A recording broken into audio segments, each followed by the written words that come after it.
La liaison d'arrêt de chute, c'est l'ensemble des équipements qui relient le harnais au système d'ancrage. Elle permet de se connecter à l'ancrage et d'assurer une bonne position de travail. Elle arrête la chute et absorbe l'impact de la chute sur notre corps. Au minimum, une liaison d'arrêt de chute doit être composée d'une longe, qu'on appelle aussi cordon d'assujettissement, avec un absorbeur d'énergie.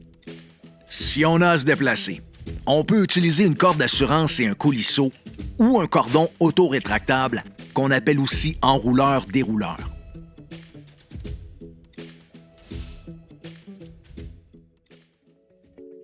Il y a 3 types de longes: en corde, à sangle et à câble métallique.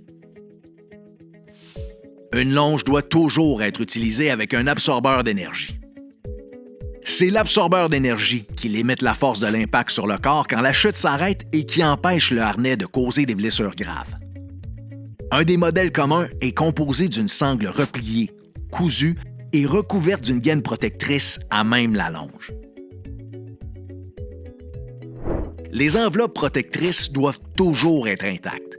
Il est interdit de les réparer ou de les enlever. Un autre modèle qu'on utilise souvent est composé d'une sangle plissée cousue directement dans la longe. L'absorbeur d'énergie peut être indépendant et conçu à être relié à une longe ou faire partie d'une longe intégrée à un coulisseau. Tous les absorbeurs d'énergie ont un indicateur d'impact qui nous permet de voir s'il a été impliqué dans une chute. Si l'indicateur est déployé, l'absorbeur doit être immédiatement retiré du service. Quand on utilise une longe, elle doit être la plus courte possible, tout en nous permettant de travailler confortablement. L'absorbeur d'énergie doit toujours être placé du côté de l'anneau en D.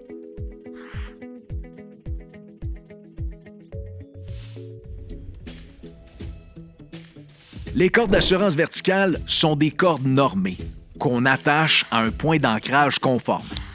Ensuite, on attache le coulisseau dessus. Le coulisseau freine la chute en coinçant la corde grâce à un levier ou des rouleaux.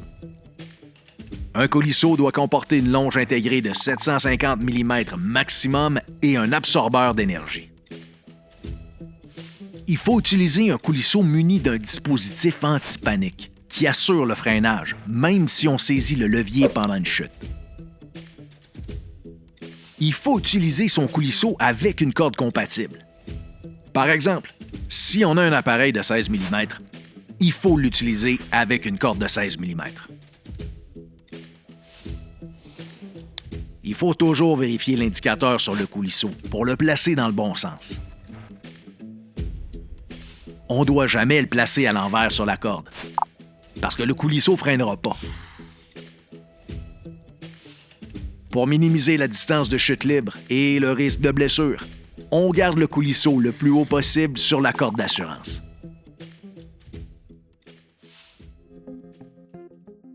Les connecteurs, comme les crochets et les mousquetons, nous permettent de relier tous les équipements du système anti-chute. Ces 2 modèles communs partagent plusieurs caractéristiques. Ils ont tous les deux une porte auto-verrouillante qui peut uniquement être ouverte manuellement en faisant au moins 2 actions distinctes et délibérées. Les crochets à ressort sont habituellement intégrés à une sangle ou un câble à partir de l'œil captif. La majorité des mousquetons n'ont pas d'œil captif et servent surtout à connecter 2 éléments ensemble.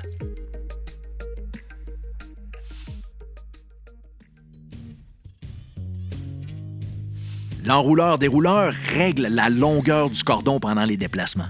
Le cordon reste donc toujours tendu. Comme une ceinture de sécurité, l'enrouleur-dérouleur contient un mécanisme de blocage qui s'enclenche quand on tire subitement sur le cordon, ce qui arrête la chute. Il y a 4 classes d'enrouleurs-dérouleurs, mais en construction, on utilise généralement ceux de classe SRL ou de classe SRL-LE à protection contre les arêtes coupantes. Les dispositifs de classe SRL doivent toujours être installés au-dessus des épaules, tandis que ceux de classe SRL-LE peuvent être ancrés sous le niveau de l'anneau dorsal andé du harnais. En cas de doute, il faut vérifier l'étiquette ou le manuel pour valider que le modèle est bien à protection contre les arêtes coupantes. Sinon, on doit absolument s'ancrer au-dessus des épaules. Une inspection doit être faite par une personne compétente 1 à 4 fois par année selon la fréquence et les conditions d'utilisation. En se basant sur les mêmes critères, une validation de l'équipement par le fabricant doit aussi être faite selon ses spécifications.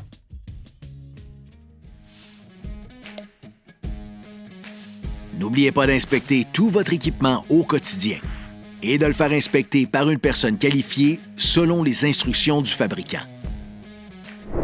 On n'utilise jamais une composante défectueuse ou usée. Et on réutilise jamais de l'équipement qui a été porté pendant une chute.